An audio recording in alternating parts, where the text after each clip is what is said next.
নমস্কাৰ। 2 টায়াৰ ডল কেক বনাবলৈ মই প্ৰথমে এটা 2 পাউণ্ডৰ কেক ধুনীয়াকৈ আইচিং কৰি লৈছোঁ।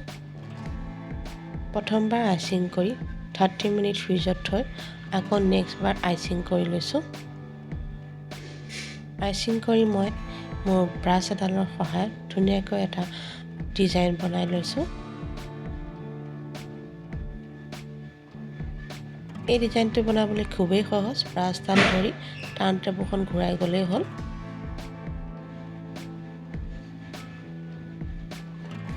দেখা পাইছেই চাগে ধুনীয়াকৈ আঁচ নিচিনাকৈ কিছুমান ডিজাইন হৈছে। এতিয়া মই আকৌ 1 পাউণ্ডৰ কেকটো আগৰ কেকটোৰ দৰে আইচিং কৰি লৈছোঁ। 2 টায়াৰ কেক বা 2 ষ্টেপৰ কেক বনাবলৈ তলৰ কেকটো যদি 2 পাউণ্ডৰ হয়, ওপৰৰ কেকটো 1 পাউণ্ডৰ প্ৰয়োজন হয়। এই কেকটো ঠিক আগৰ কেকটোৰ দৰে মই আইচিং কৰি ব্ৰাছডালৰ সহায়ত আকৌ ইয়াতো সেই একেই ডিজাইন কৰি লৈছোঁ।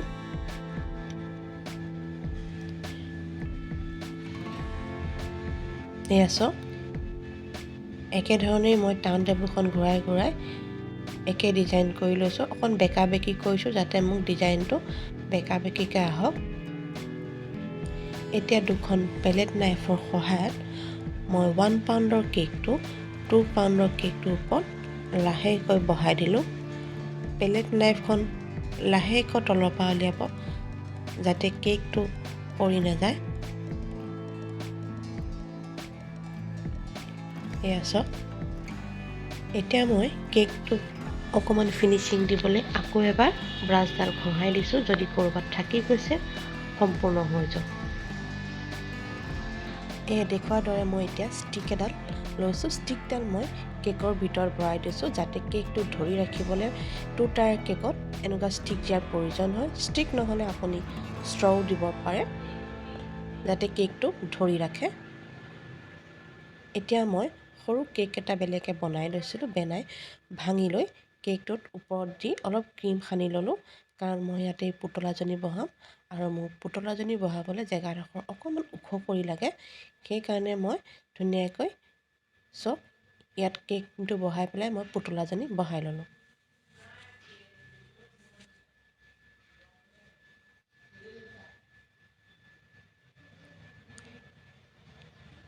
পুতলাজনী বহাই হোৱাৰ পিছত এতিয়া মই পুতলাজনীৰ ড্ৰেছযোৰ বনাম। পুতলাজনীৰ ড্ৰেছযোৰ বনাবলৈ মই কাপোৰযোৰ বনাবলৈ মই লিফ নিজলটো ইউজ কৰিছোঁ, যিটো পাত বনাবলৈ আমি ব্যৱহাৰ কৰোঁ। সেই নিজলটো ব্যৱহাৰ কৰিছোঁ। লিফ নিজলটোত মই পিচ কালাৰ ভৰাই প্ৰথমে এটা পাত ওপৰৰ পৰা বনাই লৈছোঁ, তাৰপিছত তলত এটা বনাইছোঁ।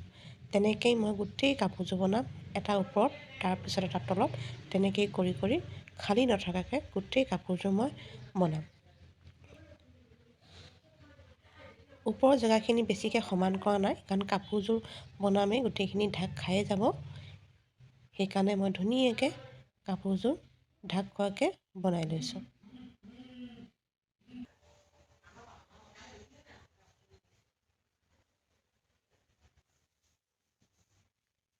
ফ্ৰকটো ওপৰৰ পৰা বনোৱাৰ কাৰণে কিবা ফুলি থকা নিচিনা লাগিছে, দেখিবলৈ খুব ধুনীয়া লাগে।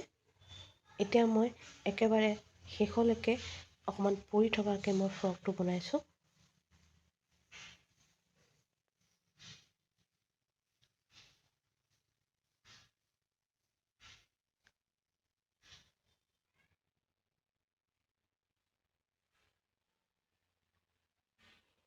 এতিয়া মই ক্ৰাউনটো পিন্ধাই দিম পুতলাজনীক। ড্ৰেছযোৰ বনাই ল'লোঁ। ড্ৰেছযোৰ নবনোৱাকৈ আপুনি ক্ৰাউনটো পিন্ধাব নোৱাৰিব, অসুবিধা হ'ব আচলতে। এয়া চাওক, এইটো নন এডিবল ক্ৰাউন হয়, খাব নোৱাৰিব এই ক্ৰাউনটো। দোকানত সহজতে পোৱা যাব। এতিয়া মই সজাবলৈ কেইপামান গোলাপ ফুল বনাম। গোলাপ ফুল বনাবলৈ মই ৰ'জ নজলটো ব্যৱহাৰ কৰিছোঁ।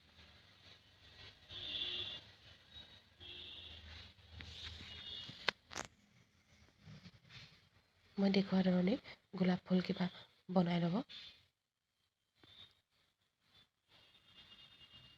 মই ইয়াত 2টা কালাৰ গোলাপ ফুল ব্যৱহাৰ কৰিছোঁ, পিচ আৰু য়েল্ল'।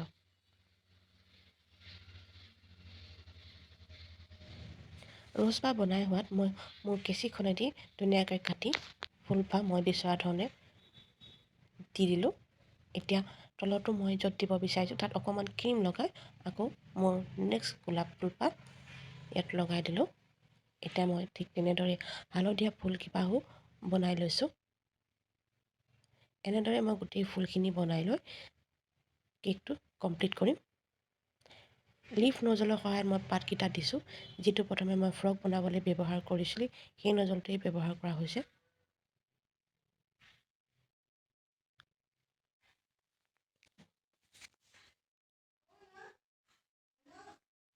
লিফ নজলৰ সহায়ত মই পাতকেইটা বনোৱা সম্পূৰ্ণ হ'ল। এতিয়া মই অলপ গল্ডেন ডাষ্ট কৰি দিছোঁ। এই গল্ডেন ডাষ্টটো কৰি দিলে এটা ধুনীয়া জিলিকনি আহে। হয়তো কেমেৰাত নেদেখিব পাৰে, কিন্তু খুব ধুনীয়া এটা জিলিকনি আহে। গল্ডেন আৰু চিলভাৰ দুয়োটাই পায়। মই ইয়াত এতিয়া গল্ডেন ডাষ্টটো কৰিছোঁ।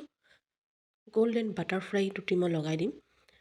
এইখিনি বাটাৰফ্লাই এডিবল আৰু নন এডিবলো পায়, মানে খাব পাৰি, কিছুমান খাব নোৱাৰি। মই লগোৱাকেইটা খাব নোৱাৰা। এই গল্ডেন মই বাটাৰফ্লাইকেইটা লগাই দি ইয়াত সৰু সৰু পাৰ্ল কেইটামান দি মই সজাই দিছোঁ। এই পাৰ্লকেইটা আপোনালোকে খাব পাৰিব, এডিবল হয়। এয়া চাওক, মই 3টা পাৰ্ল তলত দিছোঁ, ওপৰতো 2টা পাৰ্ল লগাই মোৰ কেকটো কমপ্লিট কৰিম।